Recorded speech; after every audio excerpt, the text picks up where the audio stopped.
Hello students, today I am going to start your new topic autobiography. I think you all know what is autobiography. In the simple language, a written record of the author's himself by his own pen. That is called autobiography. Derived from three Greek words meaning self, life and right. Autobiography is a style of writing that has been around nearly as long as history has been recorded. Three Greek word से लिया हुआ ये जो autobiography है जिसमें auto, bio and graphy. Auto means self, bio means life and graphy means writing. तो autobiography is a style of writing. एक style है राइटिंग का जो कि हिस्ट्री की तरह से हिस्ट्री का बहुत पुराना इतिहास है. हिस्ट्री में हम बहुत पुराना इतिहास पढ़ते हैं, उसी तरह से इसका भी बहुत पुराना इतिहास है, यानी बहुत टाइम पहले स्टार्ट हो गया था. Yet autobiography was not classified as a genre. फिर भी autobiography as a literary genre ये क्लासिफाइड इसे नहीं किया गया था, जो कि अब है. विद इन इटसेल्फ अपने आप में ये क्लासिफाइड नहीं था until the late 18th century. 18th century के लास्ट तक भी. Robert Southey coined the term in 1809. Robert Southey ने इस टर्म को इंट्रोड्यूस किया था, लिया था 1809 में. इन हिज बुक, उनकी बुक में इनसाइड आउट, ई स्टुअर्ट बेट्स, यानी ई स्टुअर्ट बेट्स राइटर का नाम है और इनकी अपनी बुक इनसाइड आउट में offers A functional definition of autobiography. ये बेट्स जो है एक ऑटोबायोग्राफी की एक डेफिनेशन उसमें देते हैं एज, क्या डेफिनेशन है? A narrative of the past of a person by the person concerned. ये एक व्यक्ति का एक पूरे उनका पास्ट का एक नरेशन है, उनका पूरा उनकी कहानी है उनके पास्ट की, बाय द पर्सन कंसर्न. किसके द्वारा? उसी पर्सन के द्वारा जो कि उससे कंसर्न्ड है, जो कि उससे रिलेटेड है, यानी वही कि राइटर अपनी ही कहानी को इसमें लिखता है. Definition of autobiography. Autobiography is one type of biography. एक तरह की बायोग्राफी है which tells a life story of its author, जो कि बताती है किसकी कहानी को? इसके ऑथर की ही लाइफ स्टोरी को बताती है. Meaning it is a written record of the author's life. इसका मतलब क्या है कि ये एक रिटर्न रिकॉर्ड है ऑथर्स की लाइफ का, rather than being written by somebody else.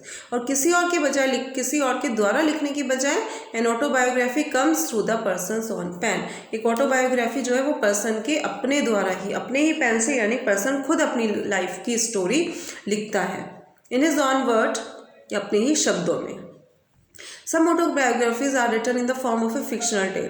कुछ ऑटोबायोग्राफीज ऐसी भी हैं जो कि फिक्शनल टेल के रूप में लिखी गई है. फिक्शनल टेल यानी इमेजिनेशन के टॉप टेल के थ्रू एज नॉवेल्स और स्टोरीज. जैसे नॉवेल्स होते हैं ये फिक्शनल राइटिंग है, स्टोरीज फिक्शनल राइटिंग है, उसमें राइटर इमेजिनेशन करता है. तो कुछ ऑटोबायोग्राफीज इस तरह भी लिखी गई हैं, यानी नॉवेल में करेक्टर उनकी इमेजिनेशन का होता है, बट वो उस करेक्टर में जितनी भी बातें कहते हैं वो सब बातें उनकी अपनी पर्सनल लाइफ से रिलेटेड होती हैं. That closely mirror events from the author's real life. जो कि क्या दिखाते हैं? जो कि दिखाती हैं उन घटनाओं को. किस इवेंट्स को दिखाती हैं? ऑथर की रियल लाइफ की घटनाओं से ही को ही दिखाते हैं. Such stories include Charles Dickens. इसका बहुत अच्छा एग्जाम्पल चार्ल्स डिकेंस का डेविड कॉपरफील्ड है. इसमें जो डेविड कॉपरफील्ड है ये उनका एक इमेजरी एक कैरेक्टर है जिसमें उन्होंने उसके पूरी लाइफ को उसी तरह से दिखाया है जैसी उनकी चार्ल्स डिकेंस की अपनी लाइफ उन्होंने स्पेंड की थी. यानी बचपन में जो जो उनके साथ हुआ था उन्होंने वो डेविड कॉपरफील्ड के रूप में पूरे नॉवल में दिखाया है. And J.D. Salinger the catcher in the rye. इसी तरह से J.D. सेलिंगर की बुक है द कैचर इन द राई. In writing about personal experience, अपना पर्सनल एक्सपीरियंस लिखते हुए वन डिस्कवर्स हिमसेल्फ. हर कोई अपने आप को डिस्कवर करता है, यानी कि मीन्स अपने बारे में लिखते हुए वो महसूस करता है कि उसने क्या उस टाइम महसूस किया था, किस तरह से उसका लाइफ स्टाइल था, क्या उसने उसके अंदर किस मेंटली उसने जो है मेंटली उसने क्या फील किया, फिजिकली उसने क्या फील किया, उसे कितनी सफ़र किया उसने अपनी लाइफ में। तो इस तरह से वो अपने आप को पूरा डिस्कवर करता है, वो अपने बारे में सोचता है, रिकॉल करता है मेरे साथ क्या क्या हुआ था। Therefore it is not merely a collection of anecdotes. इसका मतलब ये है कि ये जो चीज़ है ये केवल एक व्याख्यानों का, मतलब उसने जो कथाएं, उसमें जो भी आपको स्टोरीज बताई उनका एक कलेक्शन ही नहीं है। It is a revelation of the readers about authors self discovery. और एक पूरा रेवलेशन है, पूरा एक वो अपने आप को रीडर्स के सामने निकाल कर रख देता है। क्या? Author self discovery. जो ऑथर अपने बारे में उसने सोचा कि मेरे साथ ये हुआ तो मैंने क्या फील किया था, ये हुआ तब मैंने क्या फील किया था। तो ऑथर अपने पूरे बारे में इसमें रीडर को पूरा एक अपने बारे में पूरा बताता है, रिवील करता है अपने आप को। Function. Through autobiography authors can speak directly to their readers. Autobiography के थ्रू जो ऑथर्स हैं वो डायरेक्टली अपने रीडर्स से बात कर सकता है। The function of the autobiography is to leave a legacy for its readers. और जो ऑटोबायोग्राफी का फंक्शन है वो क्या है? वो है अपने बारे में अपने रीडर के लिए कुछ लिजेसी, कुछ कहानियाँ छोड़ना। बाय राइटिंग एन ऑटोबायोग्राफी, एक ऑटोबायोग्राफी के द्वारा the individual shares his TRIMS and defeats. वो अपनी उसमें विजय, उसने अपने लाइफ में क्या जीता, क्या हारा, एंड लेसन लर्न, क्या उसने सीखा, allowing readers to relate and feel motivated by inspirational stories। और साथ ही वो रीडर को भी उन्हें रिलेट कराता है, उन्हें फील कराता है, अपनी इंस्पिरेशनल स्टोरीज के थ्रू उनको भी मोटिवेट करता है। Life stories bridge the gap between people of different ages and backgrounds. और ये जो लाइफ की स्टोरीज हैं ये लोगों के, डिफरेंट एज के लोगों के ग्रुप के गैप को भर देती है और बैकग्राउंड को। Forging connections between old and new generation. और साथ ही ये जो स्टोरीज़ हैं ये कनेक्शन क्रिएट करती हैं ओल्ड और न्यू जनरेशन के बीच में। Characteristics of autobiography. Story. An autobiography is essentially a story of the life of a person. ये तो आप समझ गए, ऑटोबायोग्राफी वास्तव में क्या है? एक पर्सन की लाइफ की स्टोरी है। It revolves around the various happenings in persons life. और इसमें ये किसके चारों घूमती रहती है? जो भी उस पर्सन की लाइफ में जितने भी चीज़ें घटित हुई हैं उनके चारों ओर ही घूमती रहती है। सेकेंड कैरेक्टरिस्टिक है फर्स्ट पर्सन। ये इसका मेन चीज़ है। Another characteristics of an autobiography is it is always a first person account. ये हमेशा फर्स्ट पर्सन में लिखी होती है, यानी इसमें आई का का यूज़ नहीं होता है, आई वी का यूज़ होता है। That means the story is written and told as the person has experienced it himself. Next है आपका chronology.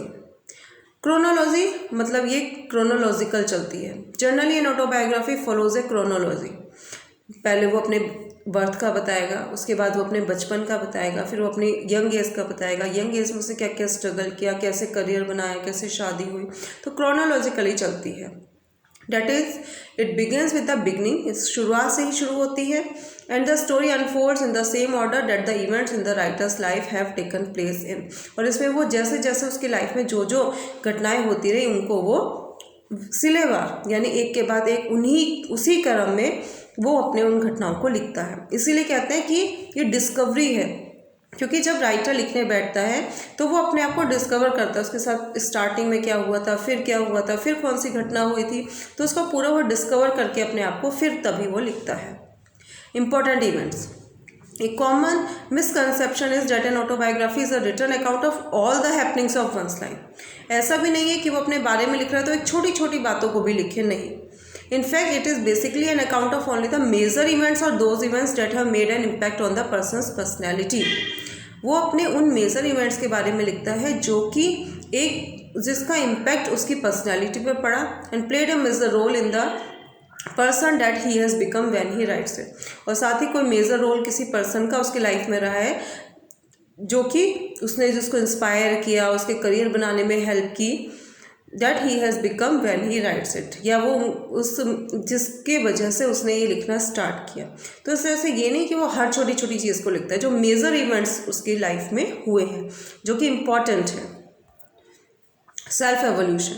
It is an autobiography that the writer evaluates the various events and happenings in his life and tries to establish a cause effect relationship between them and his overall personality and the decisions that he has made in his life. Self evolution करता है अपना, कई सारे various events को, happenings को जो जो उसकी लाइफ में उसको इवेल्यूएट करता है, उससे उसे ये पता चलता है कि क्या वो मेरे लिए इम्पोर्टेंट था या कौन सा इवेंट था। ये क्या हो गया, इवेल्यूएशन ही तो हो गया। जो हम इसमें इंपॉर्टेंट पॉइंट्स हम देते हैं तो वो क्या है, वो ये भी तो इवेल्यूएट करता है कि मेरे लिए क्या चीज़ इंपॉर्टेंट थी, मुझे क्या इसमें देना है। ठीक है, तो इस तरह से वो अपनी पूरी उसको इवेल्यूएट करता है कि मुझे इसमें क्या चीज़ ऑटोबायोग्राफी में लिखनी है, उसकी ऐसी कौन से इवेंट्स हैं जिन्होंने उसकी ओवरऑल पर्सनैलिटी पर इफ़ेक्ट डाला है, और वो कौन सा डिसीज़न है जिसने उसकी लाइफ को बनाया या बिगाड़ा है। क्योंकि कई बार कुछ अच्छा भी होता है लाइफ में डिसीजंस की वजह से, कुछ गलत भी होता है। तो वो उन सबको पहचान कर कि मुझे क्या रीडर को रिवील करना है, उसका इवेल्यूशन करके ही वो उन चीज़ों को अपनी ऑटोबायोग्राफी में देता है। Forms. An autobiography can be in any form. It can be written in a book form or can be an oral autobiography. Book form में भी हो सकती है और ओरल भी हो सकती है। Even the daily entries of a person's journal, कुछ लोगों को आदत होती है ना, वो रोज की अपनी बातें डायरी में लिखते हैं, और diary can be termed as an autobiography of sorts, तो उसको भी हम ऑटोबायोग्राफी कह सकते हैं। लेकिन अगर हम लिटरेरी टर्म्स में देखें तो हमारी ऑटोबायोग्राफी वही होती है जो एंड में, ज़्यादातर जो आदमी है वो अपने लाइफ के एंड में लिखता है अपनी पूरी लाइफ को सोच कर कि उसकी लाइफ में क्या क्या हुआ। तो इस तरह से ये आपकी कुछ ये एग्जाम्पल्स हैं, examples of autobiography in literature. Example, The Box, Tales from the Dark Room by Gunter Grass. A novel literate and novelist, Gunter Grass has shown a new perspective of self-examination by mixing up his cult of fictionalized approach in his autobiographical book. The book's Box, Tales from the Dark Room, adopting the individual point of view of each of his children. Grass narrates what his children think about him as their father and a writer. Though it is really an experimental approach due to Grass' linguistic creativity and dexterity, it gains an enthralling momentum. ये एक Günter grass हुए और इनका ये जो example है the box tales from the dark room, ये इनकी स्टोरी है, ऑटोबायोग्राफी है, जिसमें उन्होंने अपनी चिल्ड्रन के बारे में लिखा है कि वो उनके बारे में एज अ फादर क्या सोचते थे और एज अ राइटर क्या सोचते थे। तो इस तरह से कुछ और एग्जाम्पल्स मैं आपको जूम मीटिंग में इसमें लिखवा दूंगी। So thank you students, best of luck.